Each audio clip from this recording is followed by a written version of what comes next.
Okay, good morning to everyone. So, I want to recall all of you what is your score in the math diagnostic test. So what is your score in the math diagnostic test? 3. How about you, Lo? Gusto talino ko sa kanya, 5. Okay, so let us conclude that say that the lowest score is 5. 5. Oh, let us say lowest score is 5. Again, what is my score in math diagnostic test? 17.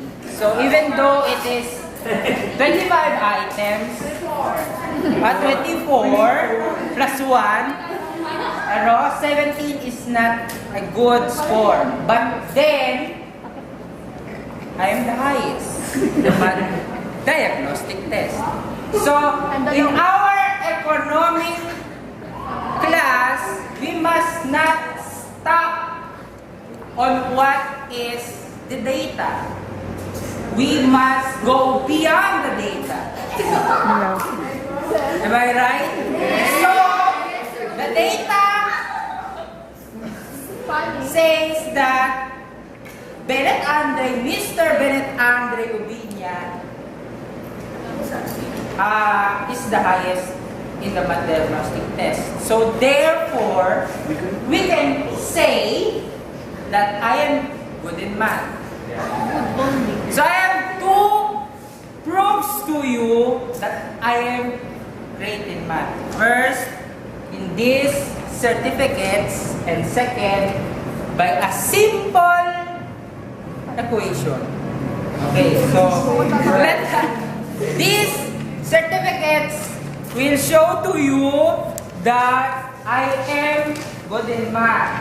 From elementary to high school, I am the #1 best in math in my class.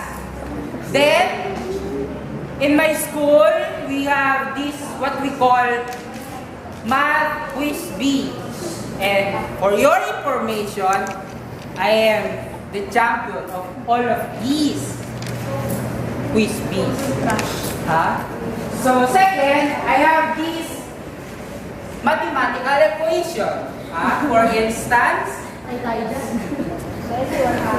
anak na. Uy, huwag kang mananawag dyan, ha? Don't come, kids. Wala kami calculator. So, this is a trigonometric identity. So, in trigonometric identity, you are allowed to solve one of these sides of the equation. You are not allowed to solve for the other. So, from the valedictorians, who can solve this one? Who can solve this one? Any volunteer? Any volunteer? Oh, none. None. None. So therefore, even though you are valedictorian, salutatorian, or even 8 honorable mention for your information, I am not the 8th honorable mention of my class, but then I can solve this one. Again, let us recall. Trigonometry is the study of 6 ratio. Cosine, sine, cosecant, secant, cotangent, tangent. That is from the equation of the unit circle, which is x squared plus y squared is equals to 1. Or originally 1 squared. So x is cosine, y is sine. From this equation, we have this identity, cosine square data plus sine square data is equals to 1. Okay, 1 plus tangent square data is equals to secant square data, and cotangent square data plus 1 is equals to cosecant square data. From these identities, we can now solve for this one. So, okay.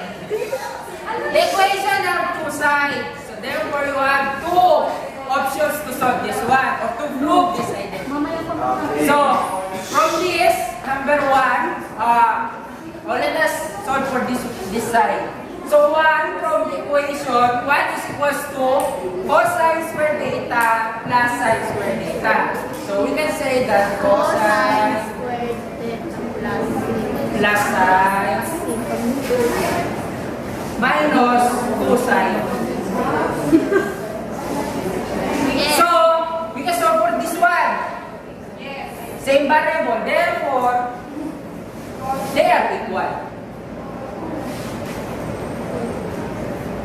Yes. Equal. Excuse me, if you don't mind, like if it's 2 plus sine is like 4, it's like... Oh, so I'm sorry. Okay. Error of the man is not error of the mind. Next. We can solve for this one.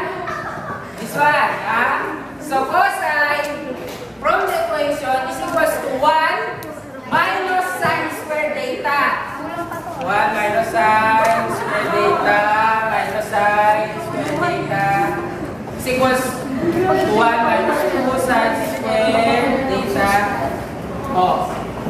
And they are the same. Sana kinopla ko na lang. Okay.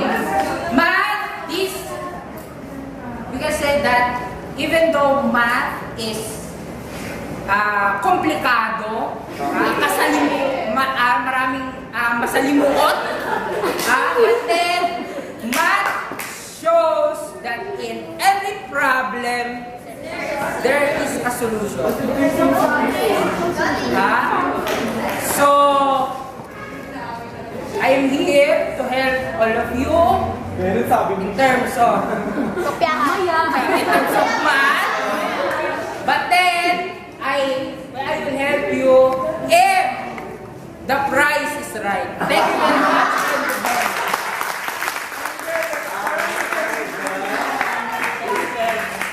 Mr. Arena, don't promise that he delivered slowly, but then again.